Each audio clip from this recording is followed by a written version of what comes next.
इलाहा इल्लल्लाह अल्लाहु अकबर मुहम्मद रसूलुल्लाह या हबीब अल्लाह ला इलाहा इल्लल्लाह अल्लाहु अकबर मुहम्मद रसूलुल्लाह या हबीब अल्लाह।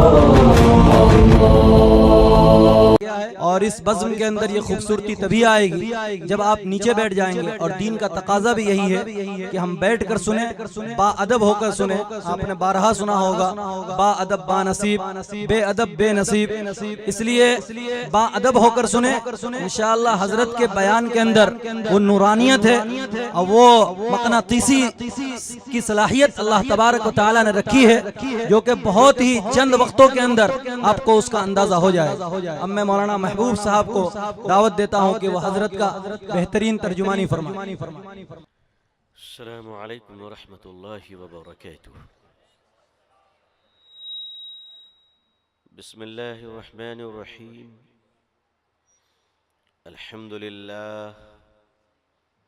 अल्हम्दुलिल्लाहि व कफ़ा व सलामुन अला इबादिहिल्लज़ीना इस्तफ़ा, अम्मा बअद। अल्हम्दुलिल्लाहि रब्बिल आलमीन वल आक़िबतु लिल मुत्तक़ीन वस्सलातु अला रसूलिही मुहम्मदिन व अला आलिही व अस्हाबिही अजमईन। रब्बि इश्रह ली सदरी व यस्सिर ली अमरी वहलुल उक़दतम मिन लिसानी यफ़क़हू क़ौली। रब्बि यस्सिर व ला तुअस्सिर व तम्मिम बिल खैर। रब्बी ज़िदनी इल्मा, रब्बी ज़िदनी इल्मा, अल्लाहुम्मा रब्बी ज़िदनी इल्मा व अल्हिक़नी बिस्सालिहीन। फ़अऊज़ु बिल्लाहि मिनश शैतानिर रजीम। बिस्मिल्लाहिर रहमानिर रहीम। व इज़ा क़ील लहुम ला तुफ़सिदू फ़िल अर्ज़ क़ालू इन्नमा नहनु मुस्लिहून। सदक़ल्लाहुल अज़ीम व सदक़ रसूलुहुन नबियुल उम्मियुल करीम। अल्लाहुम्मा सल्लि अला सय्यिदिना मुहम्मदिन व इत्रतिही बिअददि कुल्लि मालूमिन लक। अल्लाहुम्मा सल्लि अला सय्यिदिना मुहम्मदिन अब्दिक व रसूलिक व अलल मुअ्मिनीन वल मुअ्मिनात वल मुस्लिमीन वल मुस्लिमात। हज़रात उलमाए किराम, बुज़ुर्गान मुहतरम, नौजवानान इस्लाम, अज़ीज़ान गिरामी, पर्दह नशीं ख़वातीन उम्मत इस्लामिया, ऑन ड्यूटी और ऑफ ड्यूटी में बड़ा फ़र्क हुआ करता है। आप किसी भी आदमी पर हाथ उठाने का हक़ नहीं रखते। चलते फिरते अगर कोई आदमी किसी आदमी को मार दे तो केस हो जाया करता है, लेकिन अगर ऑन ड्यूटी ऑफिसर पे किसी ने हाथ उठा दिया तो वो मुकद्दमा बड़ा ख़तरनाक हुआ करता है और पूरी हुकूमत के लिए इज्जत का सवाल आ जाता है। अगर किसी ने रास्ते पे चलते हुए किसी आम आदमी को एक आध हाथ मार दिया, वो भी गंदी बात है, मसला वो भी ख़तरनाक हो सकता है। लेकिन ऑन ड्यूटी यूनिफॉर्म में अगर किसी पुलिस ऑफिसर पर किसी ने हाथ उठा दिया तो पूरी डिपार्टमेंट उस आदमी की दुश्मन बन जाएगी, हुकूमत की इज्जत व वक़ार का सवाल आ जाएगा और केस तो जो होगा वो होगा, लेकिन जो धुलाई होगी वो अलग होगी। इसलिए ऑन ड्यूटी ऑफिसर पे हाथ उठाना ये सबसे ख़तरनाक काम हुआ करता है। और अगर कोई ऑफिसर है, दारोगा जी हैं, मगर यूनिफॉर्म उतारे हुए हैं, कोई पहचानता नहीं है, लफंगों के साथ बैठे हुए हैं, उचक्कों के साथ बैठे हुए हैं, तो गंजेड़ी भी उनको दो हाथ मार देगा, भंगेड़ी भी दो चार चप्पल मार देगा, कोई केस उस होने वाला नहीं है। लेकिन अगर यूनिफॉर्म में है और ऑन ड्यूटी है और तुमने कॉलर पे हाथ डाल दिया तो सोचो अब खैर नहीं है। राज्य सरकार से लेकर केंद्र सरकार, भारत सरकार तक तुम्हारी दुश्मन बनकर तुमको सजा देगी। मुसलमानों याद रखना कि नबी करीम सल्लल्लाहु अलैहि वसल्लम ने उम्मत के इस उलमा को अपना वारिस करार दिया है और इस उम्मत मुस्लिमा को खुदा ने कुंतुम खैरा उम्मतिन उखरिजत लिन्नास तअमुरून बिल मारूफ व तनहौना अनिल मुनकर के अजीम शान खिताब से नवाजा है। इस रोए जमीन पर मुसलमान और मुसलमान के उलमा वारिस अंबिया होने की हैसियत से ये अल्लाह ताला के काम में ऑन ड्यूटी ऑफिसर की हैसियत रखते हैं। और ऑन ड्यूटी ऑफिसर जब उम्मत मुस्लिमा और जाहिद और तकवा के परहेजगारी की राहों पर चलने वाला, अल्लाह की राहों पे दीन के काम करने वाला, ईमानदारी, सुलह कुल और सुलूक और मार्फत के चिरागों को रोशन करने वाला, ऐसा एक मुसलमान अगर सड़क पे रहे और एक मुसलमान एक इलाके और शहर में रहे और ऐसा ईमानदार एक मोमिन वक्त अगर राहों से गुजर जाएगा, अगर उस पर आंख उठाओगे तो खुदा उस निकली हुई आंख का इंतकाम ले लेगा। जिस तरह ऑन ड्यूटी ऑफिसर पर हाथ उठाना खतरनाक है, उसी तरह ऑन ड्यूटी मुसलमान पर भी हाथ उठाना खतरनाक है। लेकिन अगर मुसलमान ऑफ ड्यूटी हो, मुसलमान ने दाढ़ी मुड़वा लिया हो और दाढ़ी भी रखा हो, तो नबी पाक सल्लल्लाहु अलैहि वसल्लम की सुन्नत की तरह नहीं बल्कि लेनिन, कार्ल मार्क्स, स्टालिन और सलमान रुश्दी के स्टाइल का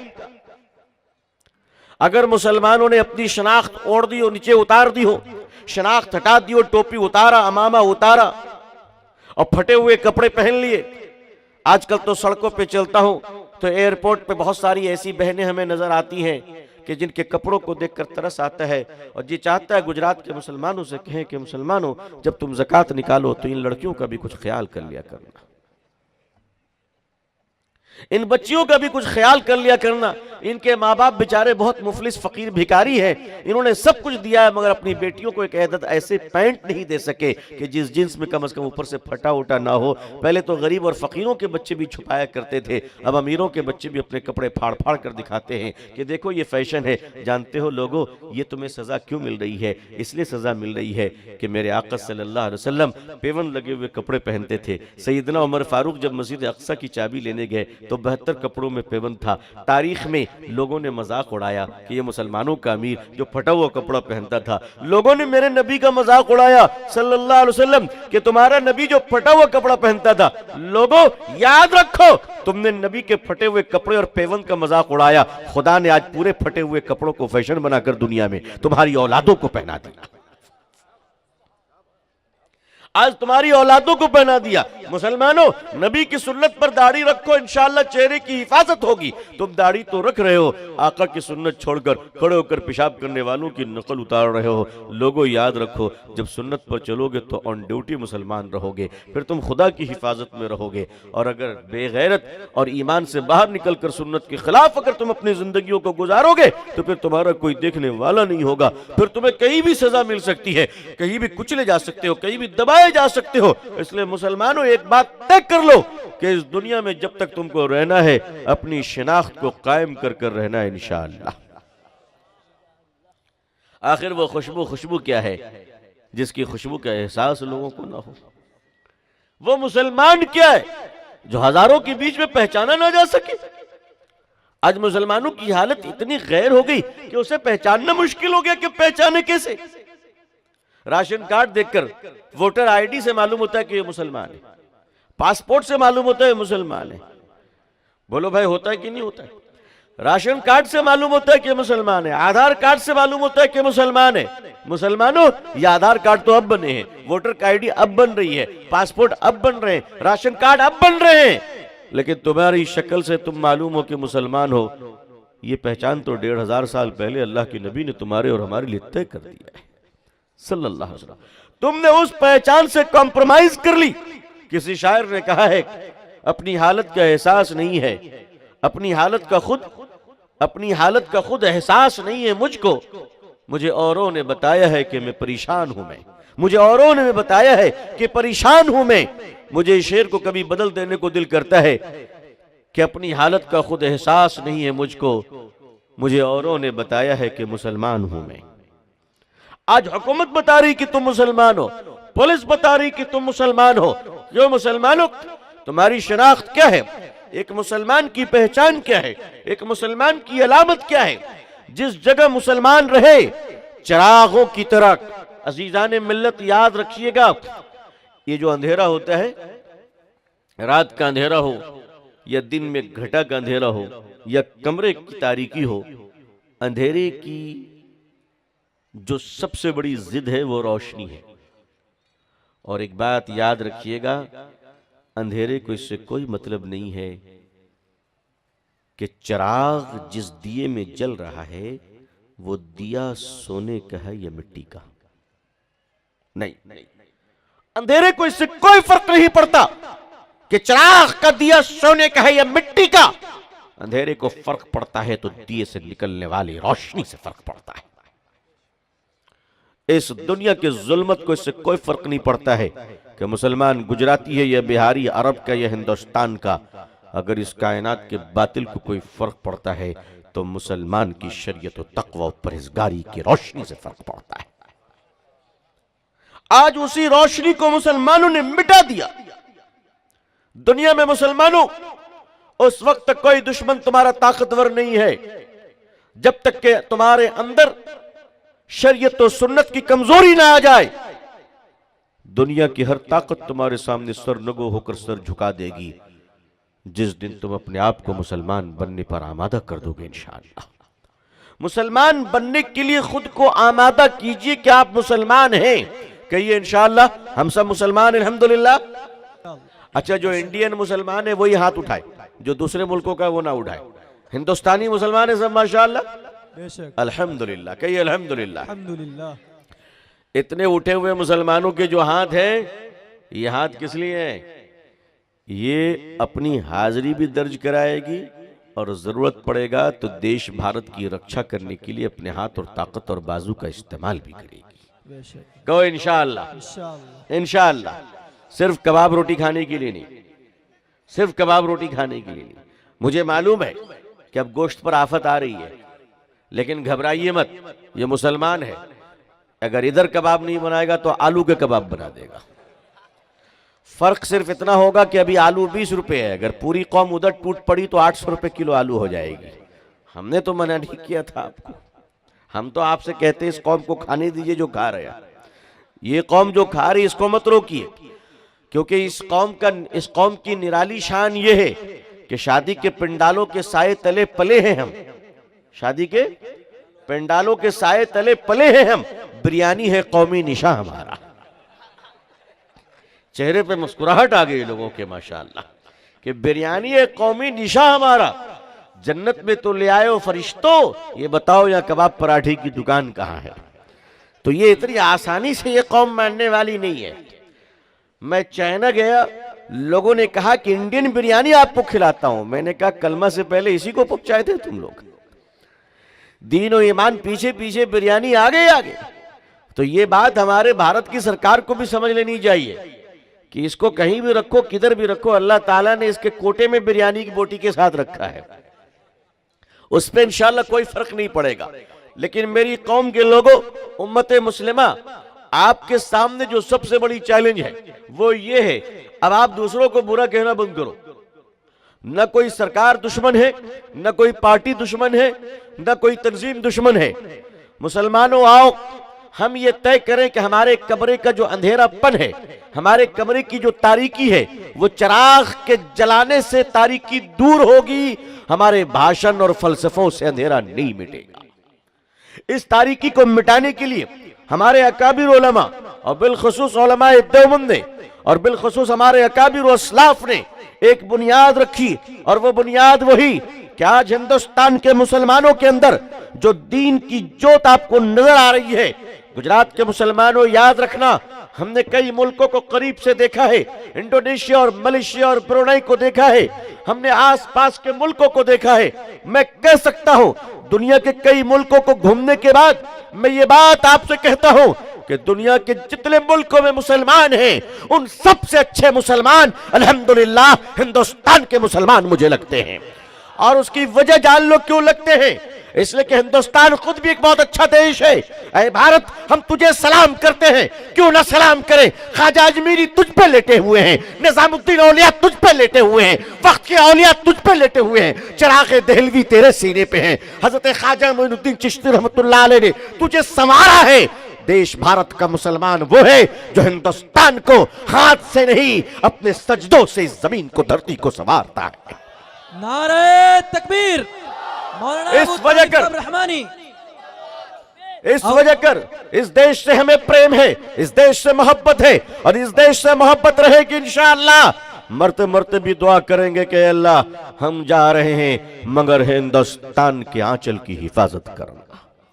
यह मुल्क अजीम है, इस मुल्क में रहने वाला मुसलमान को अल्लाह ने एक अजमत बख्शी है, एक ताकत बख्शी है। याद रखो मुसलमानों, मायूस मत होना, मायूस मत होना। हालात आते हैं, कभी रात आती है तो कभी दिन आता है, शाम आई है तो सुबह जरूर होगी। हालात जैसे भी हो, हालात जैसे भी हो, हवाएं कितनी मुखालिफ क्यों ना हो, दुनिया कितनी भी दुश्मन न क्यों ना हो, घबराना मत, इसलिए कि भारत में सरकारें बदलती है, कायनात का खुदा नहीं बदला करता। बहुत नारे तकबीर।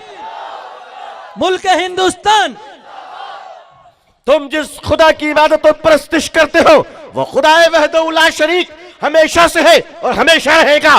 दुनिया आती रहेगी, जाती रहेगी, खुदा है और खुदा रहेगा। याद रखो मुसलमानों, तुम्हें सिर्फ अपने मिशन पे काम करना है। तुम्हारा मिशन प्रेम, माया, क्षमा, करुणा, दया, मोहब्बत, प्यार, ये वही मिशन है तुम्हारा जो नबी करीम सल्लल्लाहु अलैहि वसल्लम ने दुनिया के सामने पेश किया। लोगों मत भूलना मेरे प्यारे आका सल्लल्लाहु अलैहि वसल्लम का मिशन क्या था, वो कितना अजीम मिशन था। जो मेरे आका सल्लल्लाहु अलैहि वसल्लम दुश्मनों को मुड़कर देखते थे तो दुश्मन दीवाने हो जाया करता था। मैं जानता हूं कि बादशाह की तलवार के मैदान में, बादशाह की तलवार के अपने एक मैदान में दो तलवारें नहीं आ सकती, मगर बादशाहों के तलवार के म्यान हो तो दूसरी तलवार नहीं जाया करती। मुसलमानों, मगर फकीरों के कंबल में 10 गरीब सो जाया करते हैं, कोई दिक्कत नहीं हुआ करती है। तुम कमली वाले बन जाओ, तुम दयालु बन जाओ, तुम मानवता की सेवा करने वाले बन जाओ, तुम इंसानियत की हिफाजत करने वाले बन जाओ। याद रखो, प्यासों को पानी पिलाने वालों का हाथ दुश्मन भी नहीं काटा करता, मरीजों के इलाज करने वाले डॉक्टरों की टांगों पे कोई वार नहीं किया करता। मुसलमानों, इस मुल्क की जरूरत हो तुम, इंसानियत की जरूरत हो तुम इस मुल्क की रोशनी हो इंशाअल्लाह। सिर्फ तुम खामोश हो गए हो, तुमने अपने आप को नहीं पहचाना, तुमने खुद को गिरा लिया है, जिसकी वजह से हालात ये हैं। वरना सच कह दूं तुमसे मैं दिल की एक बात कि शेर तो शेर होता है, ये अलग बात है कि बचपन में बकरी के माहौल में रह गया है, जरा में मियाँ रहा है। जिस दिन इसे अपनी खूबी का अंदाजा हो जाएगा, एक धाड़ मारेगा तो बकरियां खुद फरार होकर रह जाएंगी। उम्मते मुस्लिमा, आप जिस जमीन पर रहोगे उस जमीन पर अमन कायम करोगे तो इंशाअल्लाह हिंदुस्तान के मुसलमानों की अजमत की जो सबसे बड़ी वजह है, वो वजह क्या है बता दूं मैं आपको। वो वजह यह है कि मदारिस इस्लामिया का जो शानदार निजाम हिंदुस्तान में है, ये निजाम तो सऊदी अरबिया में भी नहीं है। जब अंग्रेजों ने, तन के गोरे मन के काले अंग्रेजों ने, लॉर्ड माउंटबेटन ने कहा था कि मैं हिंदुस्तान में इंग्लिश मीडियम कॉन्वेंट की जाल ऐसी बिछाऊंगा कि जिस्म तो हिंदुस्तानी होगा मगर दिल इंग्लिस्तानी होगा।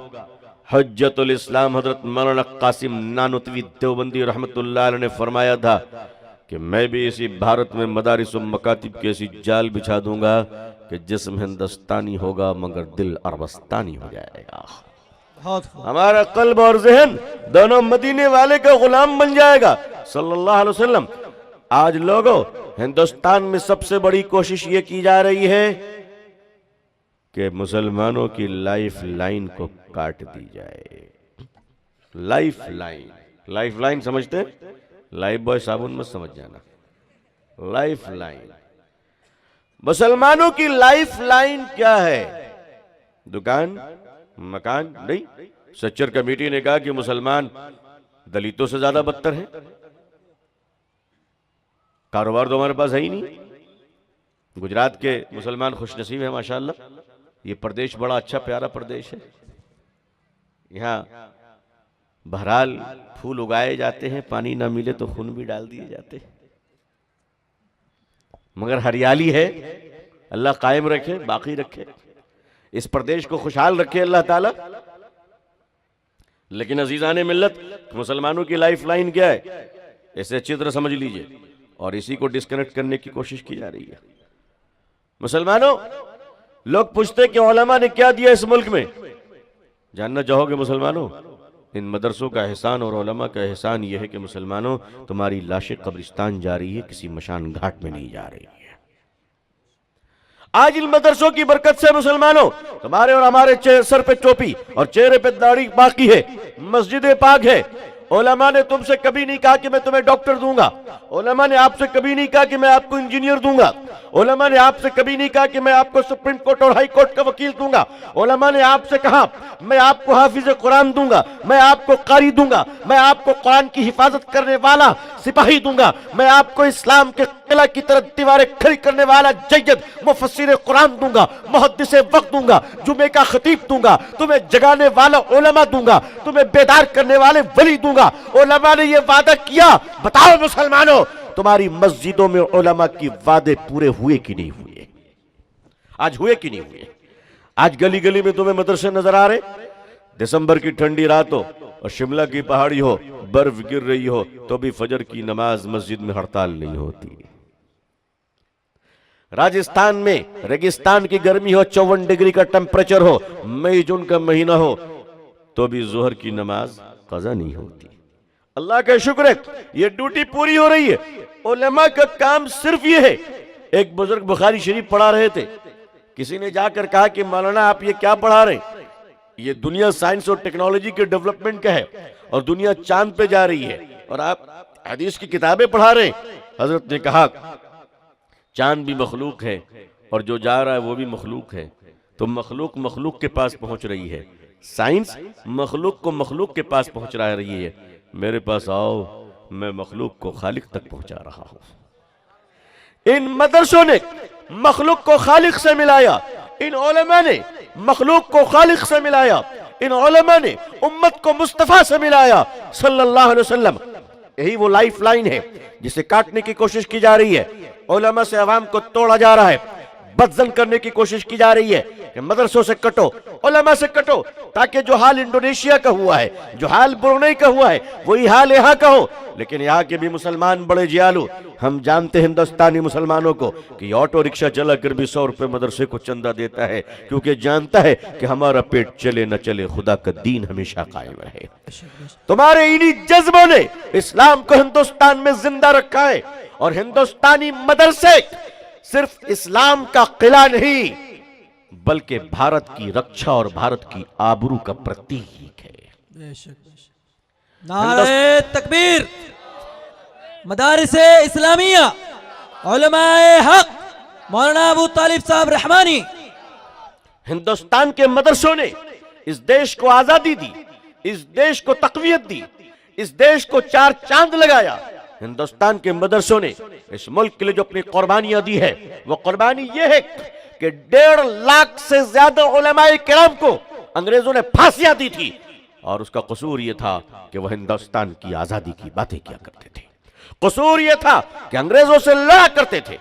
अजीजाने मिल्लत, भारत में जब मौलाना कासिम नानोतवी रहमतुल्लाह अलैह ने मदरसों का जाल बिछाया, तो उन मदरसों में सिर्फ मुसलमान नहीं बल्कि हमारे देश के हिंदू भाई और उनके बच्चे पढ़ते थे। और उसी पढ़ने की बरकत थी कि भारत का पहला राष्ट्रपति डॉक्टर राजेंद्र प्रसाद साहब बिहार के छपरा जिले में एक मदरसे के पढ़े हुए तालिब इल्म थे।